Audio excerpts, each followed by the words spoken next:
Preferiría de entrada hacer un repaso porque tiene mucho sentido que en nuestra anterior conversación, que fue escasos días antes del balotaje, Sí, usted había señalado que como radical se iba a sentir más cómodo siendo oposición constructiva de un eventual gobierno encabezado por Sergio Massa que en un gobierno presidido por Javier Milei, a quien usted había señalado ya en ese momento como alguien que iba a poner en serio riesgo el equilibrio democrático.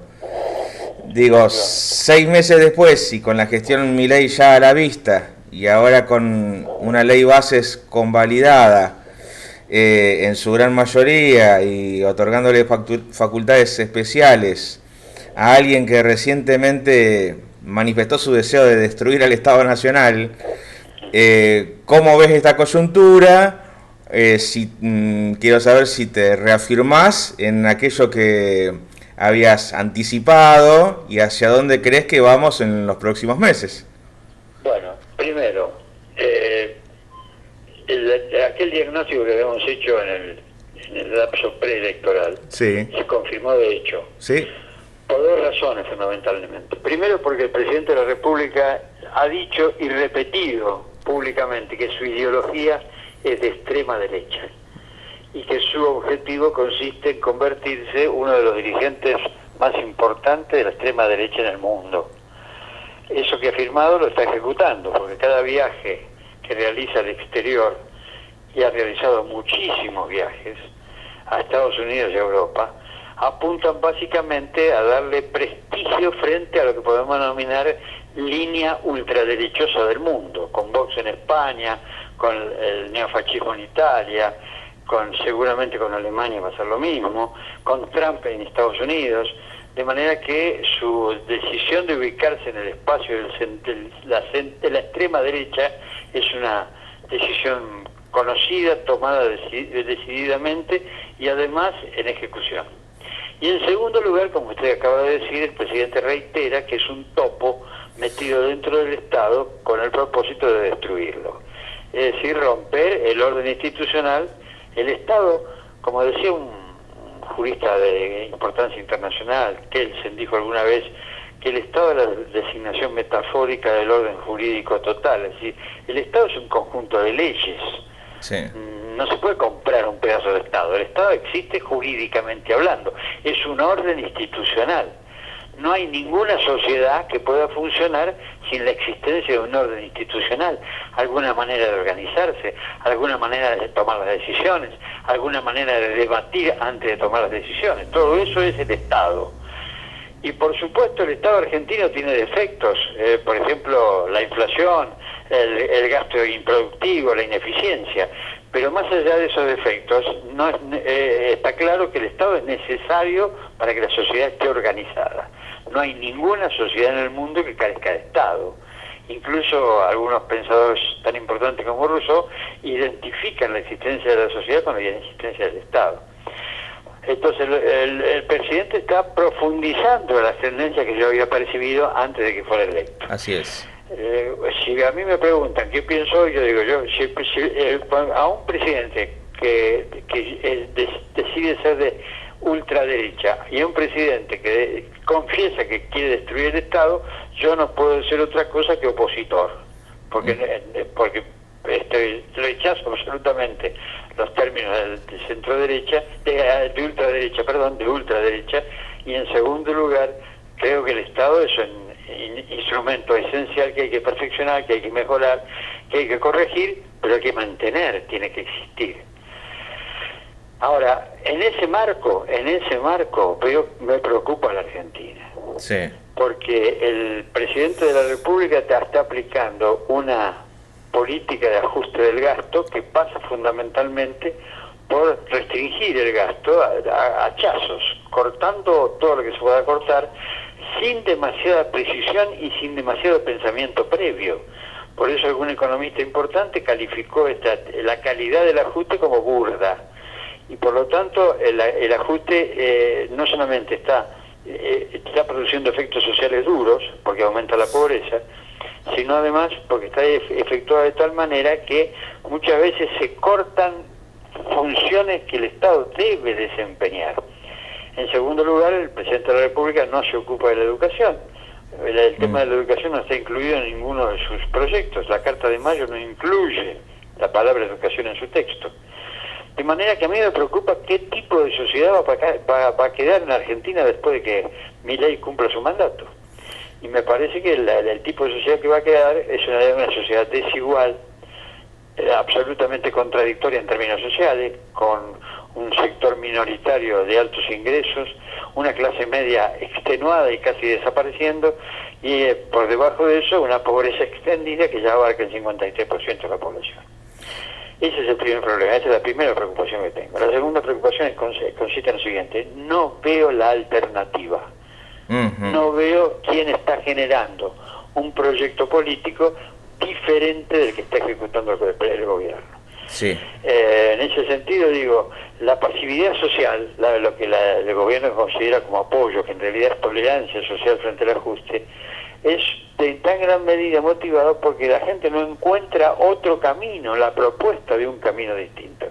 Y ahí están fallando los partidos políticos opositores, en primer lugar porque está fallando el radicalismo.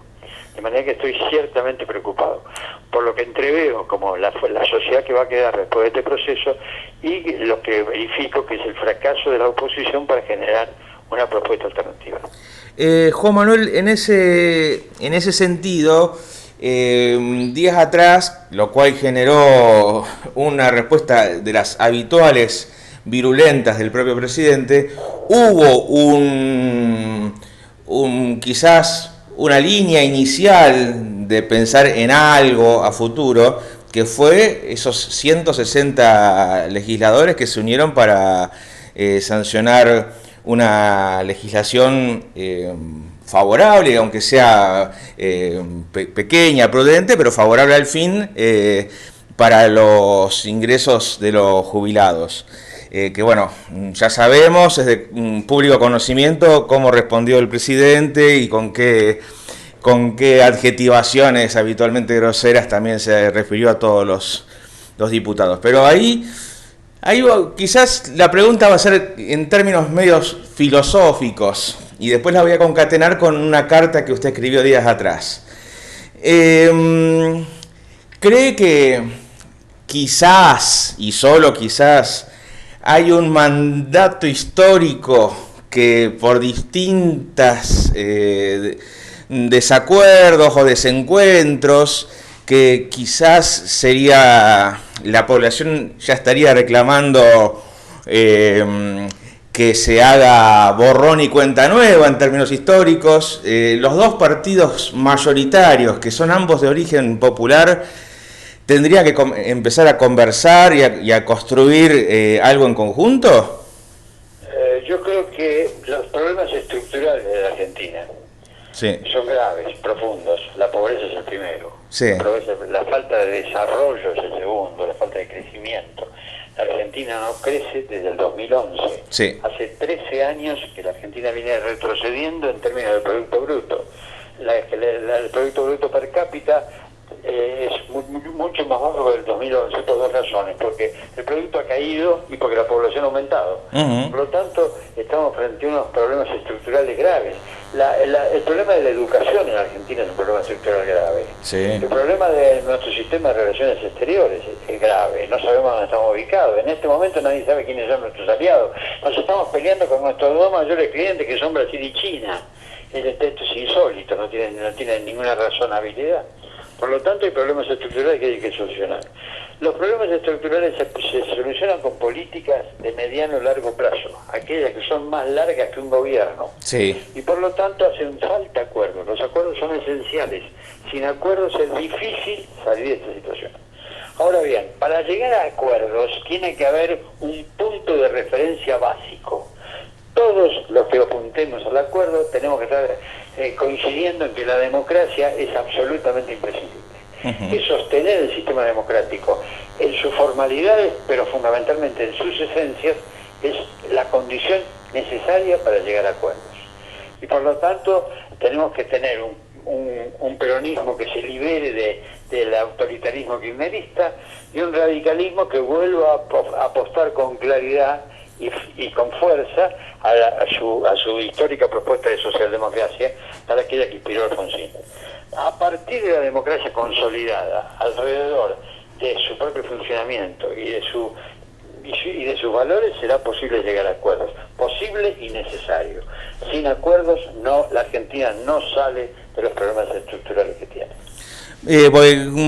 Probablemente estamos conjeturando ya en este momento, pero ese escenario puede despertar nuevamente un entusiasmo en amplios sectores de la sociedad que, como bien usted lo señala, y muchos lo experimentan, quizás hasta lo puedo decir también en términos personal, ante la falta de opciones de mayorías reales en este momento, uno cae en una cierta abulia que es muy, muy peligrosa para la salud de la democracia y que es la antítesis, volviendo nuevamente al radicalismo, es la antítesis de aquella efervescencia de la sociedad involucrada, militante, que creó el alfonsinismo en la vuelta a la democracia. Por supuesto, por lo tanto hay que recuperar el entusiasmo. Y para recuperar el entusiasmo hace falta construir una nueva dirigencia.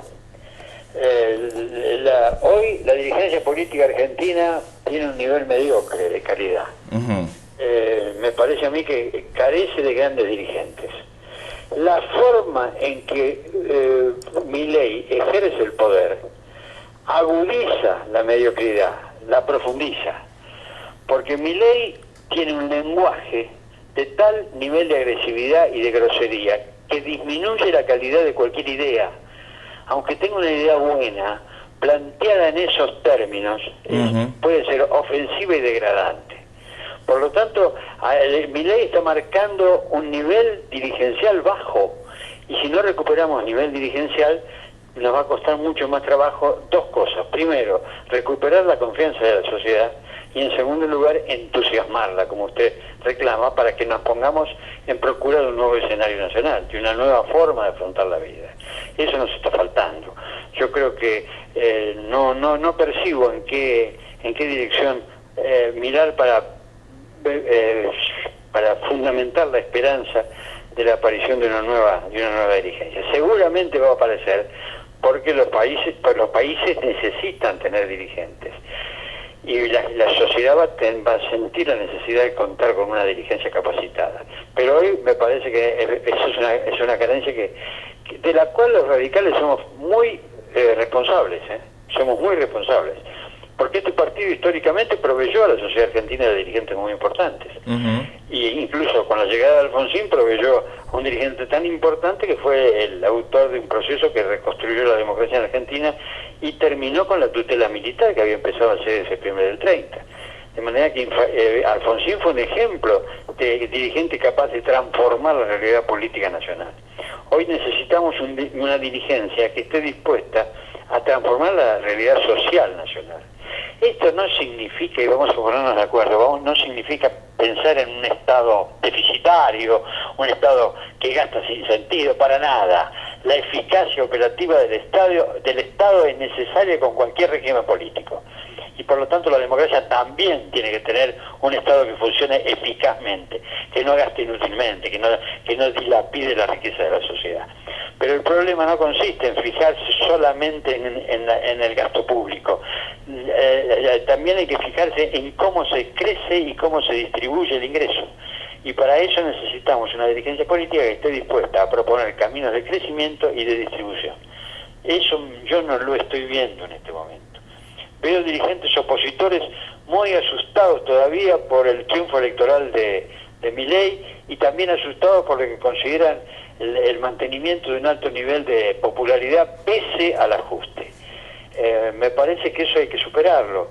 Las ideas valen por sí mismas y se imponen cuando son correctas, aunque inicialmente parezca que no. Y me parece que en ese sentido la búsqueda de una idea que genere crecimiento económico y distribución justa es central. Y eso tiene que ir atado a un programa de educación, porque hoy, con la transformación tecnológica inmensa que estamos padeciendo, tenemos que tener gente que se forme permanentemente, porque si no se queda fuera del sistema. Y eso implica un régimen educativo que sea absolutamente compatible con el crecimiento y que tienda a profundizar el pensamiento. ¿Está claro? Sí, perfecto, perfecto. Juan Manuel, y días atrás, con respecto a lo que mencionás de, bueno, la responsabilidad que atañe al partido que integrás desde hace tantas décadas, redactaste una carta dirigida a los afiliados y simpatizantes radicales que votaron por Javier Milei, acaso buscando que comiencen a rever su posición, ¿verdad? Ese mensaje deduzco, pero vos me lo sabrás explicar mucho mejor, que se potencia aún más al calor de lo acontecido anoche en el Congreso. Por supuesto, yo digo lo siguiente, la carta está dirigida a los radicales que votaron a Milei, que fueron muchos, y que lo hicieron por decisión espontánea.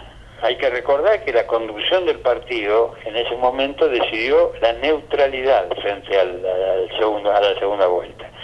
Y el afiliado radical, y el militante radical y el hombre radical de la calle, en muchos casos decidió no acatar la disposición partidaria y en lugar de ser neutro se apoyó a Milei. ¿Por qué apoyó a Milei? Básicamente porque hay la gente, los radicales y mucha gente que no es radical, pero tampoco, pero quería seguir siendo democrática, estaba harta de un modelo kirchnerista que había saturado al país de una forma de gobierno populista que en las últimas etapas, fundamentalmente durante los 4 años de Fernández, generó ese cansancio social acumulativo que se manifestó en el voto a Milei. Muchos radicales votaron a Milei simplemente porque no soportaban más la posibilidad de que Massa fuera presidente. No fue el caso mío. Personalmente, yo personalmente pensé que yo quería votar contra Milei. Yo veía lo que Milei significaba. Y en una elección de segunda vuelta, el método electoral determina que uno debe optar por uno o por el otro. Yo lo voté a Massa simplemente para manifestar mi oposición a que Milei llegara al gobierno, no por aceptar a Massa, sino por rechazar a Milei. Bueno, lo cierto es que ahora, a partir de la autodeterminación como de ultraderecha del presidente de la República y su decisión de destruir el Estado desde adentro, me parece que esta necesidad, la necesidad de encontrar un camino distinto, debe conmover a los radicales. Los radicales deben tener conciencia de que una definición de ultraderecha es exactamente lo contrario de lo que fue el pensamiento histórico de la Unión Cívica Radical. Frente a regímenes como el fascismo o el nazismo, el radicalismo siempre estuvo absolutamente en contra, defendiendo un concepto de la democracia fundada en términos doctrinarios. Eso debe movilizarnos para encontrar una salida que nos permita reconstruir a la Unión Cívica Radical, no por un acto de nostalgia, no simplemente por acordarnos de Balbín, de Larral, de Alfonsín. Eso también tenemos que tenerlo porque es nuestro patrimonio histórico, pero la decisión de reconstruir el radicalismo tiene que ser tomada en función del futuro, no del pasado. Tenemos que crear un partido radical nuevo que esté a la altura de lo que hoy es el mundo, y que tenga las ideas necesarias para combatir la pobreza, para terminar con la pobreza, para crecer, para distribuir el ingreso, pero además también tenga un método de comunicación que se adapte a lo que el mundo es hoy. Nosotros seguimos atados al discurso tradicional, y el discurso tradicional ya no sirve, porque no alcanza por lo menos. Hay otros métodos de comunicación que hay que adaptar e incorporar.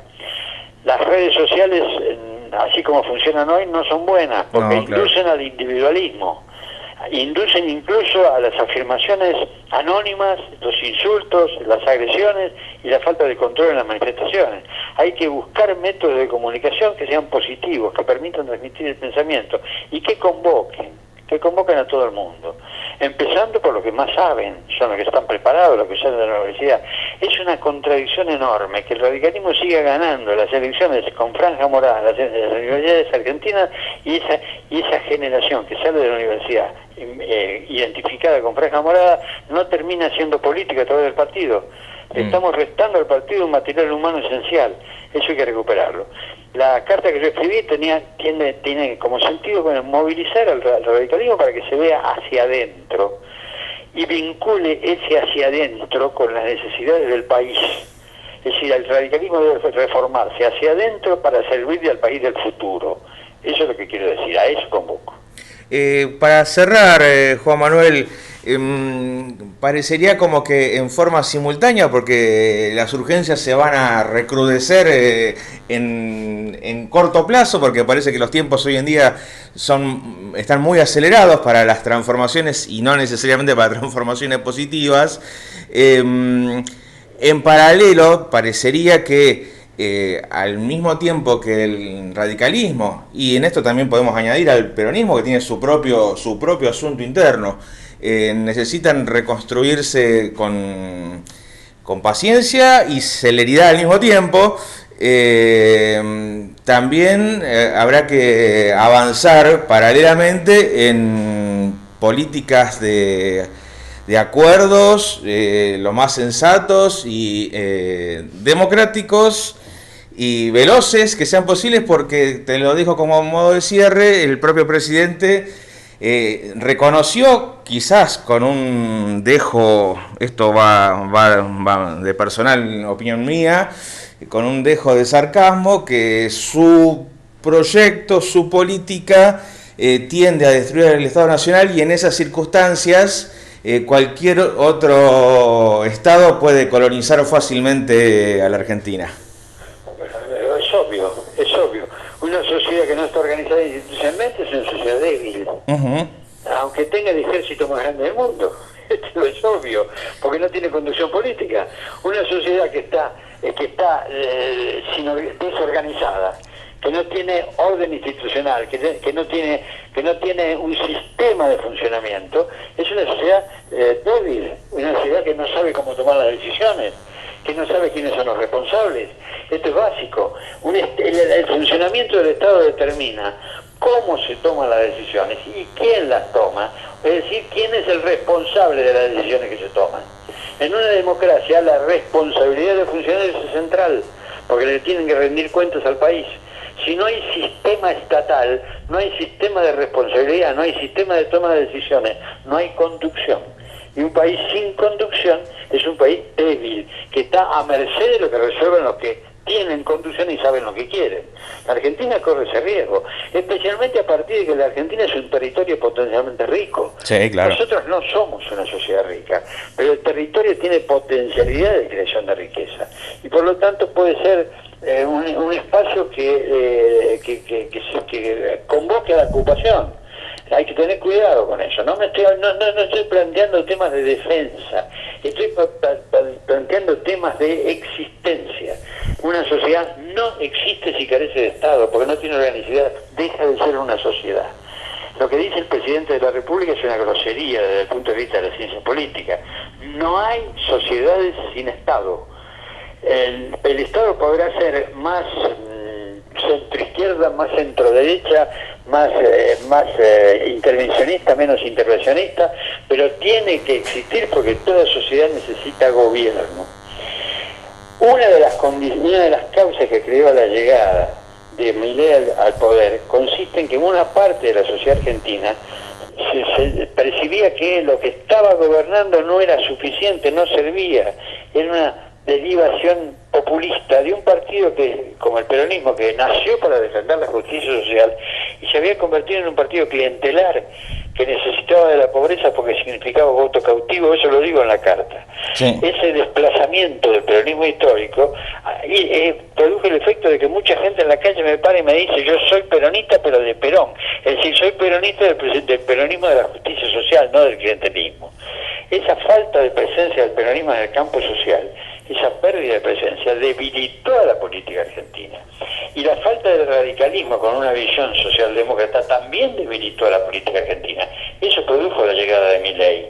Milei dio la sensación de que decía la verdad, que tenía las ideas claras, que iba frente. En realidad, las ideas claras son ideas vetustas. Decir que uno es de ultraderecha es una cosa del pasado absoluto, es de comienzo del siglo XX, de mediados del siglo XX, estamos en el siglo XXI. Esto es, en lugar de ser un progreso, es un retroceso notorio. A eso tenemos que reaccionar. Y parece que como cada situaciones quizás extremas que, ofrezcan una oportunidad. Exactamente, que generen que la propia dirigencia política realmente democrática tenga una mayor decisión, mayor fortaleza para reaccionar en consecuencia y en forma pronta.